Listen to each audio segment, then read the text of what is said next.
Right as rain. We're ready, love. Concentrate, Scarlet, and recite with me. Here is a dead body. I'm dead. Dead. Cynthia, using her storytelling voice for the ritual.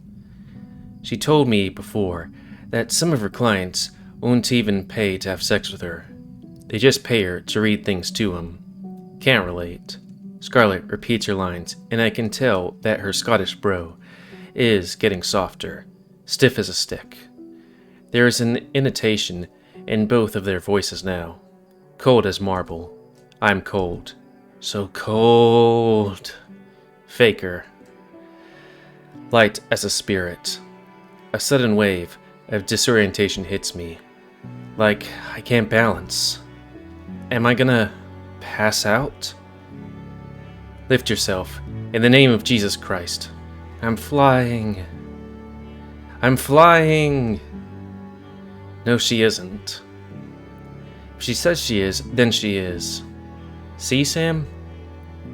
Magic is real. Sam?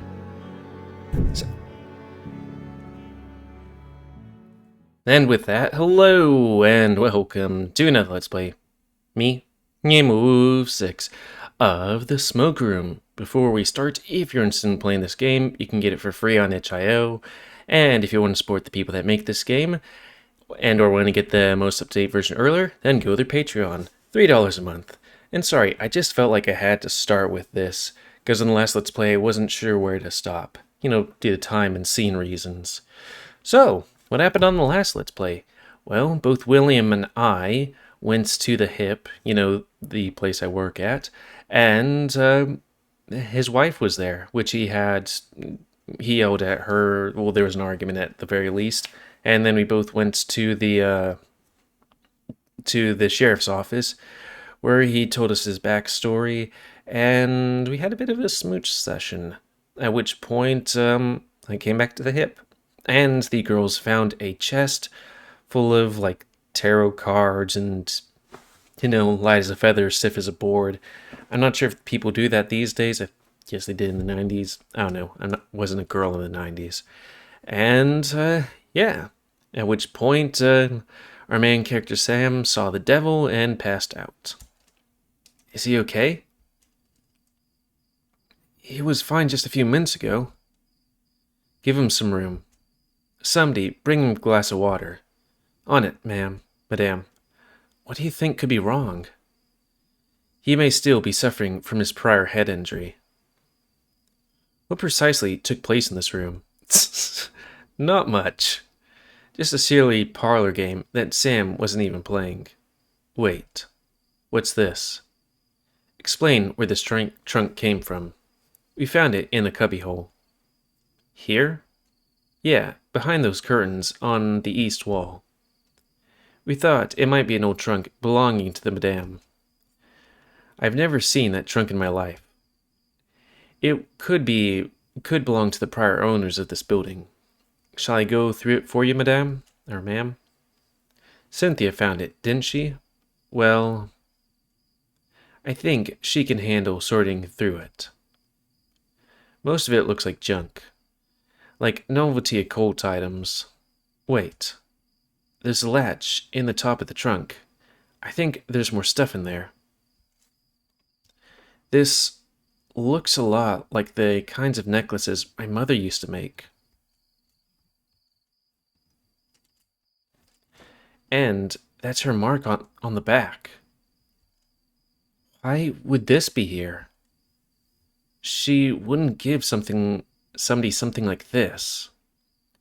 And this is the brand of Kit Fox fur. A braid.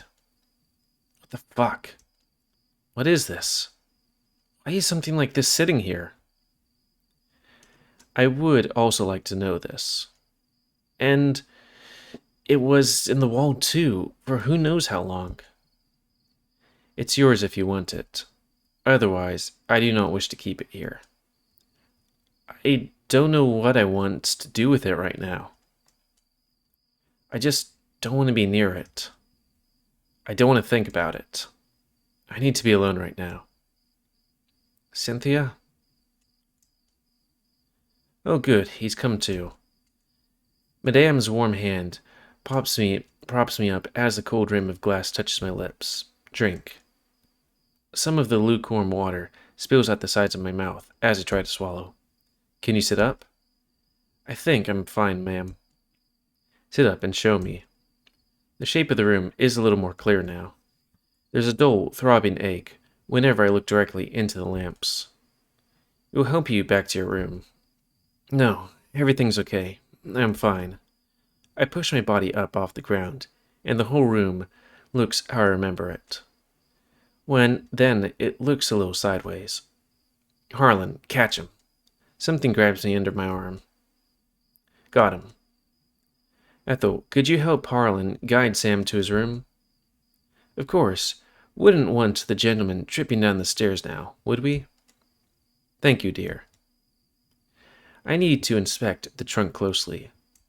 Also, that looks like a lizard from, I don't know, river or something like that. Not something you'd probably find in the desert. We stop moving, but at least lasts less than a second. Dora lets out that chirpy one-note laugh. Then, when she notices something, when she notices something, but I can't turn my head to see what it is. I get the feeling that I'll lose my lunch if I'm not in my bed soon, so I'm just grateful as we move again. The pressure behind my eyes abates when I'm finally back on my bed. Harlan leaves without saying a word, but I don't hear the door close. What an evening. She's still here. Should have seen this coming. She made a habit out of gossiping, and she knows I want to know what happened. I had hoped she would give me the courtesy of losing this goddamn headache first. Then again, courtesy is not Ethel's style. I should know better by now. Now, I was expecting a train wreck from this little affair. But that was something else entirely. I thought Cynthia had said something about a necklace belonging to her mom. She don't like talking about family. Well, perhaps she ought to if she wants to crack an egg on any of this necklace business. Never heard of crack an egg on something. Through her and her little entourage barely have time to break bread with little old me. I can talk to her about this. A pit forms in my stomach. That conversation guaranteed to go nowhere pleasant. Did you see what the necklace looked like? Of course, it's one of those turquoise get-ups. Look just like her brooch. Why would something like that be in that chest? Well, depending on who you ask, I've heard some folks say those brooches are a type of powerful engine magic. Warding away evil, that sort of hogwash. I'm suddenly glad that Cynthia isn't here right now, so she doesn't have to hear this. But the braided piece of fur? To somebody who thinks native magic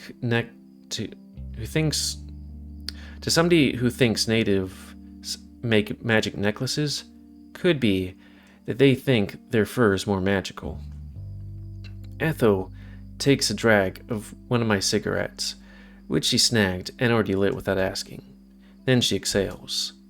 But more likely, probably some fucking pervert's fetish idol. I don't know how weirdos think, and don't expect me to pretend I'm psychic. Don't have to be psychic to know that girl's scared sleepless. And I would be too, if I were in her shoes. Did you know that there were disgusting individuals who collect amphibian eyes? She sucks on my cigarette again. I actually haven't. I remember a past conversation where Ethel was complaining about devil worshippers using eyes of newts, because they had heard about it in some play. Was it haven't? Okay. Cynthia said that the eye of newt was just another name for mustard seed, and no one actually stole any eyes. But I don't want to argue about it. I didn't. I just know I just know what it feels like, believe me. I need sleep, Ethel. This headache isn't getting any better the longer I'm up. I probably would have said that even if it were a lie. I suppose that poor girl will have to wait until tomorrow to talk to you then. My head fucking hurts, Ethel. I can't keep talking.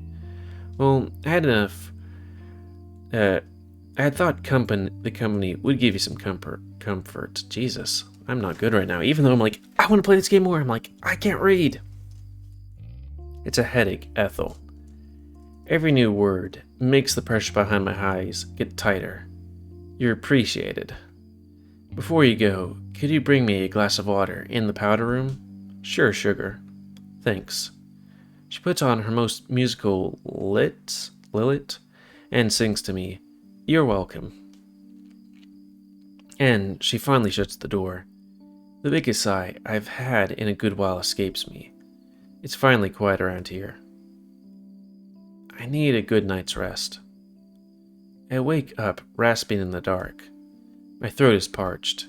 My tongue feels like sandpaper. Look to the side of the bed for a glass of water to soothe my parched throat. It isn't there. Ethel either forgot or didn't feel like getting it. Alright. I can't complain too much. The headache is mostly gone. I just have to walk a few feet. There it is, waiting for me. Wait. Somebody's talking. There's light coming from Dora's office. So I peek through the crack in the double doors. With all due respect, ma'am, it's one thing after another. Broken glass, fainting spells, miscarriages. Drunks wrestling in broad daylight in the middle of the saloon. Well, that's just life, Harlan. But it doesn't have to be your life. We're both not as young as we used to be. Mr. Perkins. You'll be in your 70s before you know it, and I'll soon follow. Let me finish, Mr. Perkins. Go on then. No matter who you are, what you do, whenever you arrange an obligation, it comes with its own list of conditions. So why these conditions? Why these people and their small problems? You could sell this whole place and purchase a pub in a big city. What makes you think I want to be in a big city again? Because that's where you're meant to be. Remember Manny, Barbara, Joe? They loved you on the stage. They wouldn't want you here, spending your golden years milling about in an office. I'm still on a stage, Mr. Perkins. You just can't see it anymore. What the devil does that even mean? It means I have more than enough eyes on me here, and it's exhausting. She looks through the doorway, making eye contact with me. I flinch and wait for her to yell out my name. But it doesn't happen. You know, Mr. Perkins, you seem to imply that if I were to liquidate my assets here and enjoy the rest of my life in glamour, that you'd be beside me. Why do you presume that? Because I have been all these years.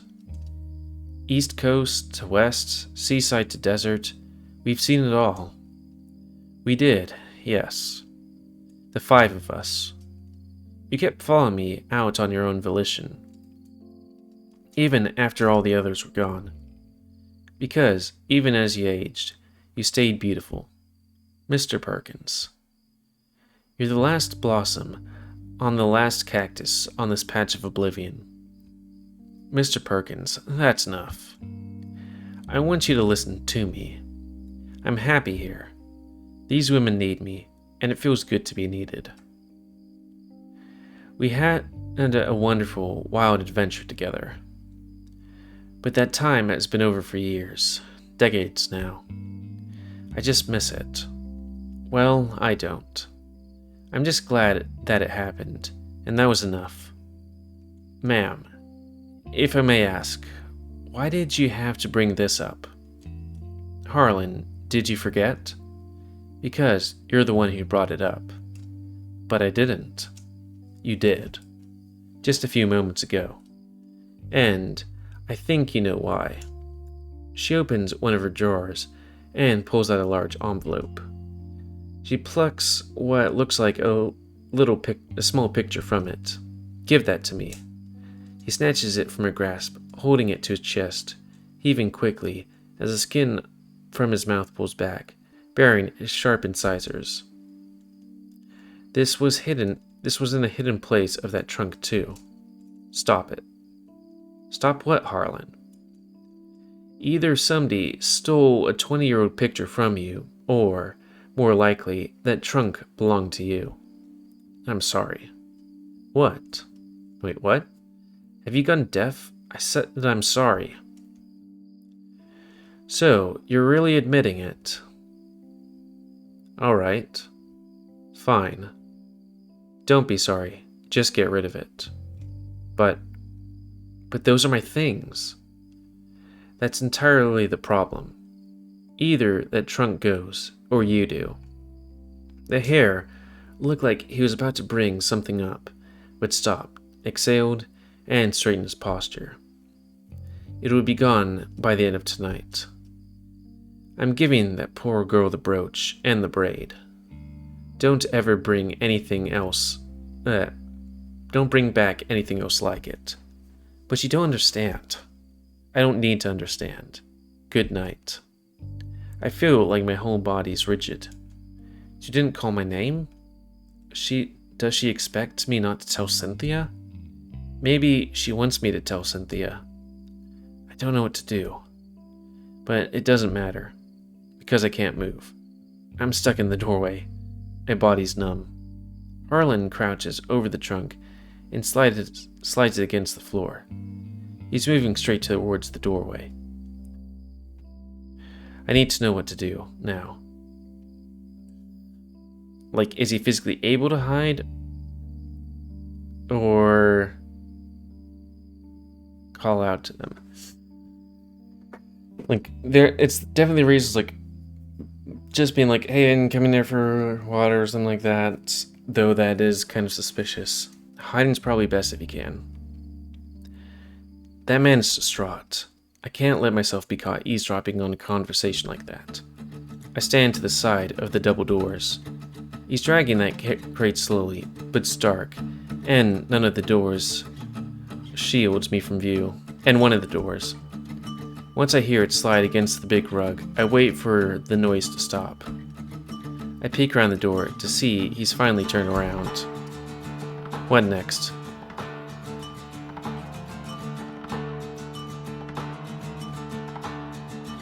I get into the office.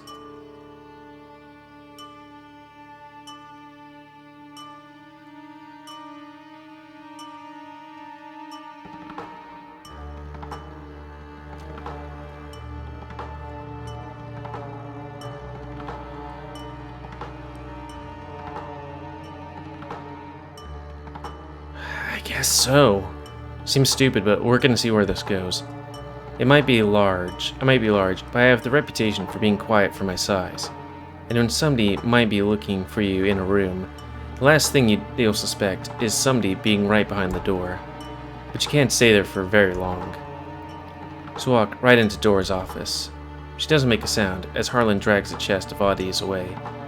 But the sound stops, and the light in the powder room just got bright. Just as I thought.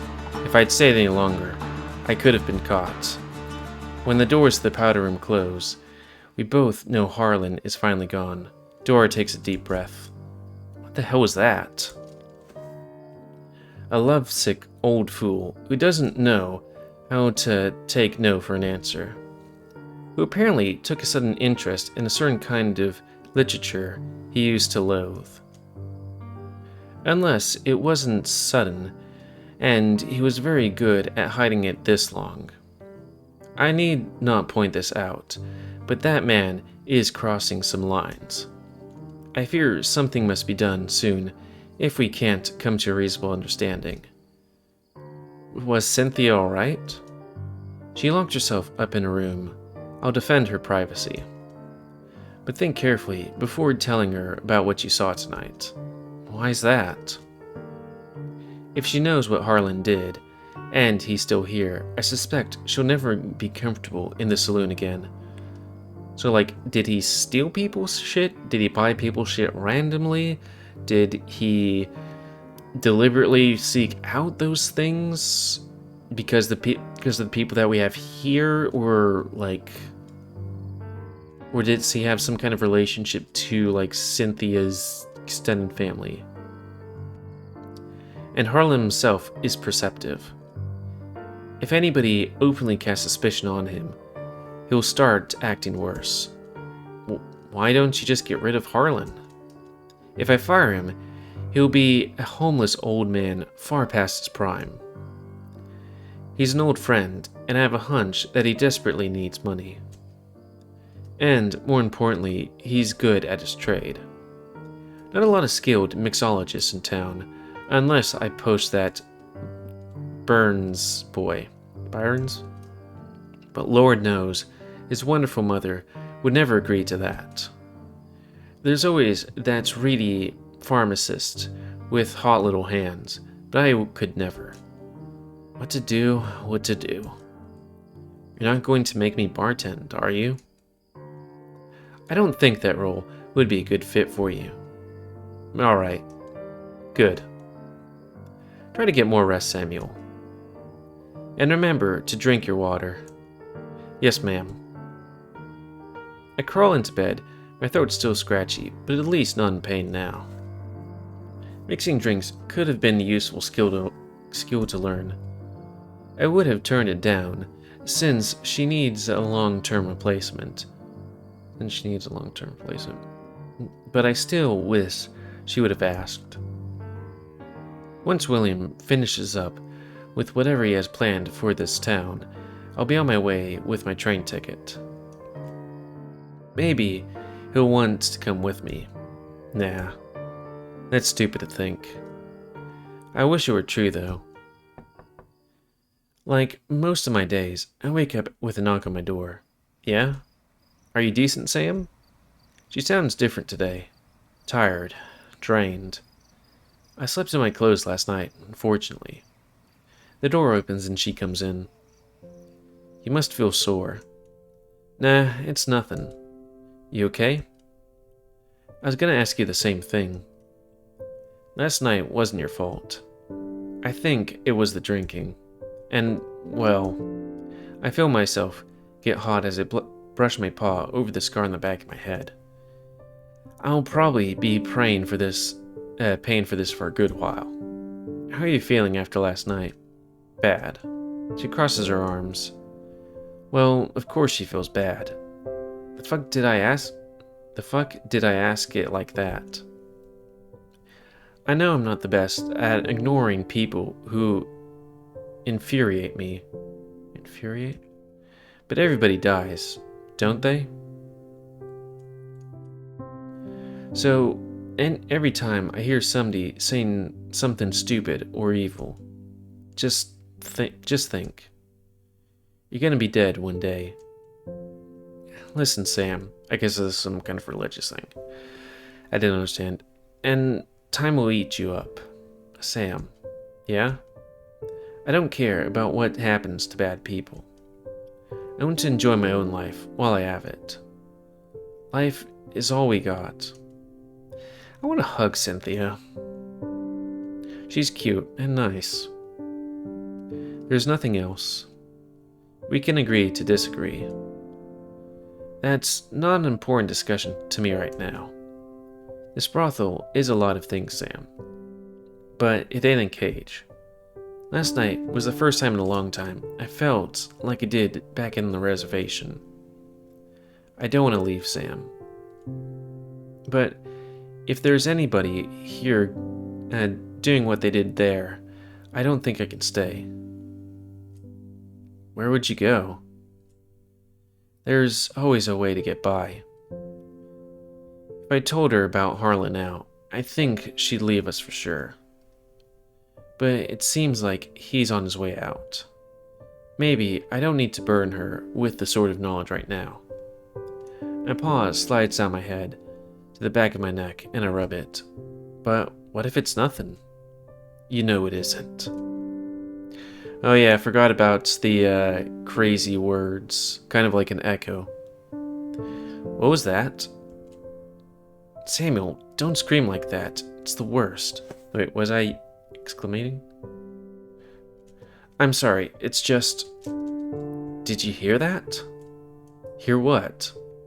Well, the truth is, it sounded like me. But I know it wasn't. I keep getting the feeling like both me and Cynthia is being watched in this room are. There's a heaviness, an oppressiveness kind of feeling that keeps my tail fur on end, but it never goes away. I feel like it's all around me, but every time I look for the cause, there's just nothing. Just me and her, staring back at the mirror. Staring back at the mirror. I'm sorry to scare you. We're all a little used to it. That doesn't make me feel better. I'll be out for most of the day, but I'll try to get back tonight. Shouldn't you rest today? Can't. William needs me. Secret stuff? Secret stuff. Well, he don't make any use out of you if you get sick again. Don't push yourself. I shoo the air with my paw in her direction. I'll be fine. Be well. Oh, I want to just give Cynthia the biggest hug. I grab some quick breakfast downstairs before I go. I rehydrate some oats with water in the kitchen, mixing in some butter and molasses. I guess, oats are like oatmeal. You put water in it and something. Oh, I guess oatmeal and oats. Then I chew on some jerky between spoonfuls. It doesn't take me too long to empty and wash my bowl before I'm on my way. I'm a little confused to see William already waiting outside for me. He's standing against the fence of the post office, eyes listing across the newspaper. Well, howdy, Samuel. Morning. You're here earlier than I expected. And here I thought I'd be making my way towards the office by now. The coyote grimaces at his wristwatch. Well, I've only been here for an hour, Sam. That's longer than I would have presumed. You weren't just sitting here waiting for me, were you? Don't flatter yourself too much. This was more of two birds, one stone situation.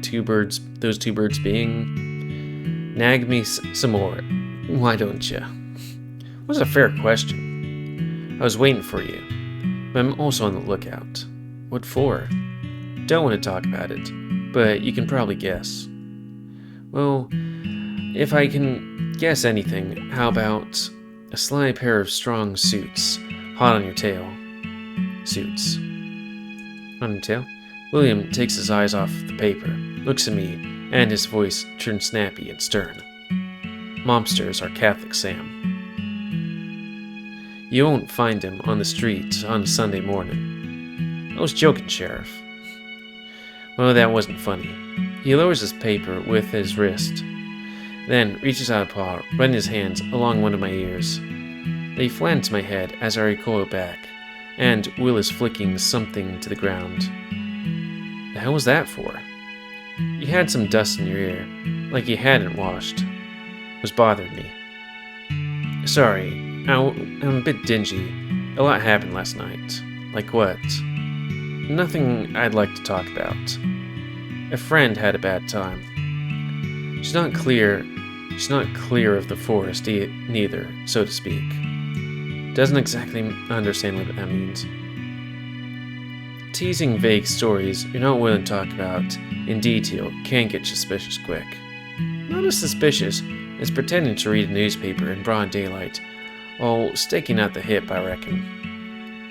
Who says I'm pretending to read the paper? He pulls down the paper as we start to walk down the road in town toward the lake. I have to keep up with my boys in Burgundy. More baseball? Damn straight. I'm 3 weeks behind too, thanks to the guerrillas who torched the town press. Gotta get our papers all the way from Colesville. They're doing alright, these boys? Could be better, could be worse. I'm not sure if he's talking about like actual gorillas or if that's just a phrase. How come you're so invested in reading about a ball game? I don't just read about it, I used to play. I let out a chuckle. You? Yeah, me. It's hard for me to picture you in knickers.